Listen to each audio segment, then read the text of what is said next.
AITA for calling the cops on a teenager who tracked down my house and was demanding I let him in?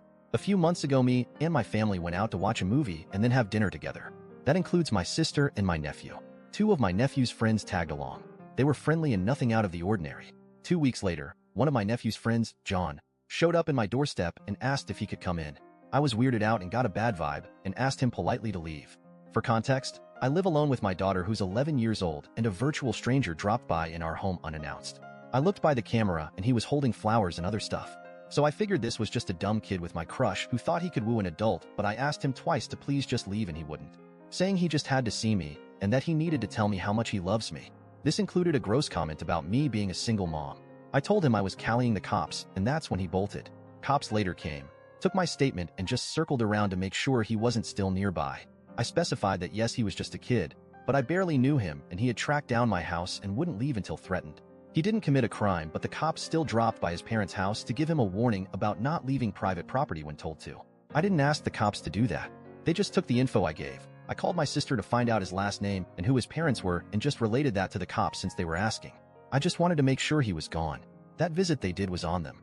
His mom called me, and she first apologized on behalf of her son if he made me feel unsafe, but then told me I went way over the line by involving the cops and how teenage boys having crushes is nothing out of the ordinary, and how this could ruin his life, and I should have remembered he's just a kid.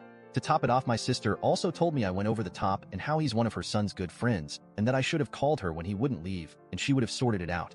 I went with my gut feeling, and I don't regret it. Now on to the next story. Story 2. AITA for defending a bride who left her husband at the altar. My husband attended a wedding. It was his kinda cousin/niece's wedding. I'm not sure how to describe the relationship, but they were close growing up. The wedding was a bit unique. There was a brunch before the actual ceremony with bride and groom. Then for an hour the wedding party left to get ready while all the guests were still at brunch. Then the actual ceremony and the real reception was supposed to happen after. I thought everything was normal. At the brunch the couple looked happy and excited, and a little nervous maybe.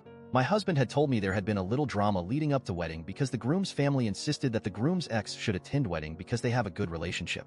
The ex is an EMT and she apparently saved mother-in-law's life once. The bride didn't want the ex to attend, but she caved in. At the actual ceremony, as you might have guessed from the title, the bride never showed. After a few minutes of awkward silence with the music playing as we waited for the bride's father came, told everyone she left. Groom was crying. Mother-in-law was screaming. It was such a huge mess. At the reception, they basically just told people to take to-go boxes of food, so it didn't go to waste. Since a lot of family was in town for the wedding, bride's side of the family was hosting a reunion. At the reunion, the bride said the reason she left groom at the altar was because at the brunch the ex told her that she slept with the groom and apparently showed the bride a sex tape she made with the groom. Bride was distraught and left because she didn't want to marry a cheater. Groom's side of the family were slandering the bride on every social media platform possible. So the bride's side decided to fire back, and they were publicly accusing the groom of cheating on her, and it was just a big shitstorm. Groom comes to bride's house to try and clear things up. So the groom didn't actually cheat on the bride. The sex tape was from years and years ago. The groom's appearance just hadn't changed that much, so bride believed the ex when she said it was recent. The ex was just trying to break them up. The ex confessed to it too. To my surprise, instead of everyone being angry at the ex, everyone turned on the bride. Her family was pissed at her for wasting money, being gullible, not letting the groom defend himself first. Everyone was yelling at her. I thought it was crazy, so I spoke up in her defense. I would have believed it too if there was video evidence, plus the fact that she was practically forced into the ex attending their wedding. Now the whole family is against me and the bride, and it's so awkward and everyone acting cold. My husband is upset because she now feels like if someone accused him of cheating on me, I'd just take their word for it, but I feel that's completely unfair. Date. So my hubby came back to hotel room and I showed him post because he knows I like using Reddit. I mentioned a specific comment to him where one Redditor asked me how are we sure the tape was old, and that the groom and ex aren't just covering their affair up by lying and saying it's old.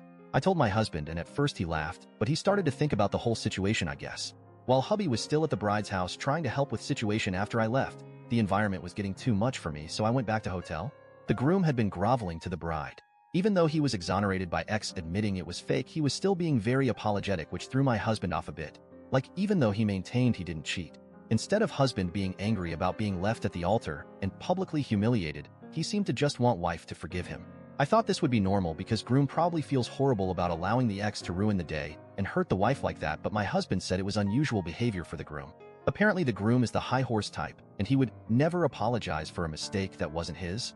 Husband knows the groom better than me, so my husband thinks it's plausible that the groom did cheat by the way he's acting, but he's not going to bring it up because of how high tensions are, and it might just make things worse. I also explained how and why I felt like my husband was being unfair to me by saying he thinks I'd believe anyone who accused him of cheating on me. He apologized and told me he was just stressed out earlier, and he feels like we wasted money in this trip and went seeing our kid for days over this wedding that got blown up over a lie. Bride texted me thanking me for defending her. Most of the slandering social media posts were taken down. The ex posted on social media playing victim. Well, not really, but she's posting like heartbreak stuff and those fucking depressed Bart Simpson memes. At her big age, the groom's mother pulled up the bride's house after I left and was threatening to burn the place down because she was mad the bride humiliated her son over a lie because it was such a huge wedding he had many co-workers and stuff there. I feel like I'm missing something, but I'm tired and it's been a long-ass day.